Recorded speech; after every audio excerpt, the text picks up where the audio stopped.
मेरी प्यारी YouTube family, कैसे हैं आप सब। उम्मीद करती हूँ सब ठीक ठाक होंगे और अल्हम्दुलिल्लाह मैं भी बिल्कुल ठीक हूँ आप सब की दुआओं से। मैं हूँ फ़ायदा बलोच और आज का व्लॉग यहाँ से स्टार्ट कर रही हूँ कि मेरे बच्चे जो है वो स्कूल चले गए हैं और मैं अपने काम में अपने रूटीन में शुरू हो गई हूँ। सुबह सुबह यार आज जो है ना, मैं सुबह उठी, मुझे इतनी सर्दी लग रही थी क्योंकि आज कुछ ज़्यादा ही ठंड बढ़ गई है। अब नवंबर का एंड चल रहा है, बस दिसंबर भी होने वाला है। सबसे ज़्यादा जो है वो सर्दी दिसंबर और जनवरी में होने वाली है, तो बच्चों का बहुत ज़्यादा ख्याल रखना है। अच्छा, मुझे ना किसी ने व्लॉग में कमेंट किया था कि आप अपने बच्चों को जो है ना वो आधे रास्ते तक क्यों छोड़ते हैं। हम तो अपने बच्चों को पूरा स्कूल तक छोड़ते हैं और आजकल के हालात ऐसे वैसे। तो मैं ये कहूँगी कि हमारा स्कूल, मेरे बच्चों का स्कूल जो है वो नज़दीक, ये दूर भी नहीं है और मैं वहाँ तब तक खड़ी रहती हूँ जब तक मेरे बच्चे जो है ना स्कूल तक ना चले जाएँ, ठीक है। और मैं उनको आधे रास्ते तक इसलिए छोड़ देती हूँ, तो मैं उनको रास्ते में जो है ना वो समझा रही होती हूँ कि स्कूल में आप जा रहे हो, टीचर की बात माननी है, शैतानी नहीं करनी, किसी को मारना नहीं है आपने।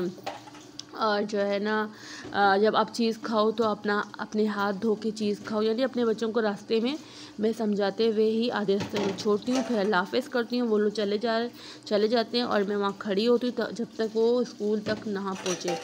तो यही बात होती है कि बच्चों को ना हमें एक दफ़ा नहीं समझाना, क्योंकि बच्चे एक दफ़ा समझाने से बिल्कुल भी नहीं समझते। उनके कान में बार बार एक एक बार जो है वो समझानी, क्योंकि बच्चे छोटे हैं, वो अपनी मस्तियों में शैतानियों में वो बात भूल जाते हैं। तो इस बात का जो है ना मुझे टेंशन लगी रहती है। और क्या कहते हैं, अच्छा बच्चों को जो है ना इल्म इज़ाफ़े की दुआ भी आप ज़रूर याद करवाया करें। मैं यही होती हूँ कि रास्ते में चलते हुए मैं यसना को, हंज़ला तो ये होता है कि जल्दी से उसने तैयार होना है और निकल जाना है। यसना को मैं लेके जाती हूँ, पहले हंज़ला होता था तो उसको मैं आधे रास्ते तक छोड़ने चली जाती थी ना। अब माशाल्लाह हंज़ला बड़ा हो गया, अब यसना पहली क्लास में है तो उसको भी मैं आधे रास्ते तक छोड़ती हूँ। तो मैं उसको भी यही समझा रही होती हूँ। माशाल्लाह से मेरे बच्चे मेरी बात सुनते हैं, वो दुआ पढ़ते पढ़ते ही स्कूल जाते हैं। मैंने कहती हूँ कि आप जब तक स्कूल ना हो आपने रब्बे ज़िदनी इल्मा पढ़ना है। छोटी सी दुआ है, बच्चे खुशी से पढ़ पढ़ के जो है ना स्कूल तक चले जाते हैं। अच्छा, सुबह का टाइम में यही होता है कि सुबह जल्दी से जो है ना काम निपटा दी जाए और उसके बाद बैठ के अपना आराम से, पर मेरा ये होता है कि मैं जल्दी से अपना काम जो है वो ख़त्म करूं और बैठ के अपने कपड़े सिलाई करूं, क्योंकि बलोची कपड़े हैं, बहुत लेट तक जो है ना हम लोग सीते, यानी कि पता नहीं कितने महीने लगते हैं।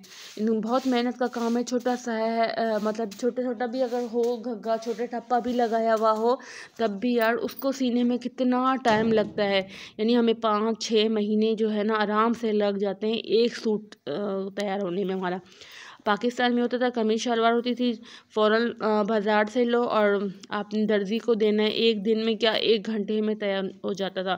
तो कोई टेंशन ही नहीं होती थी। अब यहाँ के हमने बलोची कपड़े पहनने स्टार्ट किए हैं शादी के बाद, तो खुद ही कढ़ाई करो। थोड़ा बहुत तो मैं दे देती हूँ किराए पे, तो थोड़ा बहुत जो मैं खुद सी लेती हूँ। तो ये होता है। अच्छा, मुझे किसी ने ना कमेंट में कहा था कि यार आप कैसी बलोच हो, आप बलोची में बात क्यों नहीं करती हो, आप बलोची कपड़े तो पहनती हो। तो हाँ, वाकई मैं कपड़े बलोची पहनती हूँ, मैं हूँ बलोच, तो मैं कपड़े भी बलोची पहनूंगी, मेरा रहन सहन भी बलोच, मेरे बच्चे भी कपड़े बलोची पहनते हैं। मैंने आप लोगों को कितनी बार समझा, मैंने कहा कि मैं पाकिस्तान से हूँ और हम लोग फैमिली मेम्बर जो है ना वो बलोची में बात नहीं करते थे। पाकिस्तान में उर्दू ज़्यादा चलती थी और हम लोग ज़्यादा ये होता था बाहर, यानी स्कूल जाना, फिर ट्यूशन जाना, फिर बाहर अपने दोस्तों के साथ खेलना। फिर बड़े भी हुए तो जो है ना रहन सहन जो है वो बलूचियों में था, और जहाँ मैं रहती थी वहाँ बलूच कोई भी नहीं था, तो इसलिए हमें नहीं आई। और हमारे रिश्तेदार भी रोज़ रोज़ तो हमारे घर आते नहीं थे कि वो बलोची में बात करें और हम सीखें, इस वजह से। और हम लोग घर में जो है ना वो ज़्यादा जदगाली में बात करते थे। अब जो जदगाल होगा वो समझ जाएगा कि मैं किसको बोल रही हूँ। खैर इंशाल्लाह जब मुझे आएगी तो बलोची, तो मैं बलोची में व्लॉग करूँगी, कोई मसला ही नहीं। ये मेरी ख़ुद ज़बान है और मुझे उस पर फ़ख्र है, मुझे अपने पाकिस्तानी पे फ़ख्र है कि मैं हूँ पाकिस्तानी, एक बहुत अच्छे मुल्क की हूँ, वहाँ से मैं इस मुल्क में आई हूँ। इसमें कोई मसला ही नहीं है, कोई टेंशन ही नहीं। तो इंशाल्लाह जो है जब मुझे बलोची आएगी तो बलोची में भी आती है, ऐसा नहीं कि मुझे बिल्कुल ही नहीं आती है मुझे, पर कुछ अल्फाज जो है ना वो उसमें थोड़ा डगमगा जाती हूँ। फिर मुझे बोलती है यार इससे थोड़ा सा लफ्ज़ मेरा ख़राब हो जाएगा, तो लोग मुझ पे हंसेंगे, मुझे शर्म आती है। तो इस वजह से जो है ना मैं उर्दू में व्लॉगिंग करती हूँ। और उर्दू तो यही कि उर्दू तो है ना वो सबको समझ में आती है, बलोचों को भी तो उर्दू समझ आ जाती है आराम से। सो इस वजह से इसमें कोई टेंशन की बात ही नहीं है। अच्छा, यहाँ ये है कि सर्दियों का दिन है, तो मैंने कहा कि ना थोड़े से भी कपड़े ज़्यादा ना करूँ, थोड़े थोड़े कपड़े भी धो दीजिए। हालांकि मेरे खुद कपड़े धोने वाली आती है, पर फिर भी मुझे ये टेंशन उसके ऊपर भी बटन ना डालो। और सर्दियां हैं, सर्दियों में अपने स्किन का बहुत ज़्यादा ख्याल रखना है। आपने लोशन अपना लगाना है अपने हाथों पैरों पे, अपने फेस पे सन ब्लॉक अपने लगाना है, सन सीरम जो है वो अपने लगाना है अपने, ताकि स्किन जो है ना वो सर्दियों में ख़राब ना हो जाए। अगर आपने अपना ख्याल नहीं रखोगे ना तो आपकी ज़रूर जो है ना वो स्किन ख़राब हो जाएगी। तो यहाँ मैंने सारे अपने काम निपटा दिए हैं, अब मैं बैठी हूँ सीने के लिए। सो आज का व्लॉग आपको मेरा कैसा लगा है तो मुझे बताना। और क्या कहते हैं, अच्छा लोग मुझे कहते हैं कि आप नहीं बोलती हो कि हम मेरे चैनल को सब्सक्राइब करो।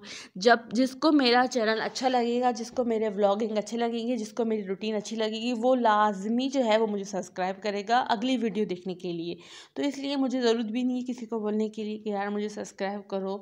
सो हाँ, मैं ये बोलती हूँ कि यार मुझे एक लाइक ज़रूर कर लिया करो, जिससे मेरा दिल जो है वो खुश हो जाता है। सो अपना बहुत ज़्यादा ख्याल रखा करें, अपने बच्चों का, सर्दियां हैं, अपने बच्चों का बहुत ज़्यादा ख्याल रखा करें, क्योंकि ये छोटी सी चोट भी जो है ना बहुत तकलीफ़ देती है। सो यहाँ मैं अपने कपड़े सीने लगी हूँ। और पता नहीं कितने महीने हो गए मेरे घर का, मेरे हाथ भी ख़त्म होने का नाम ही लेते। हालांकि मैं सीती हूँ पर पता नहीं क्यों जो है ना ज़्यादा नहीं सी पाती मैं। सो अल्लाह हाफ़िज़।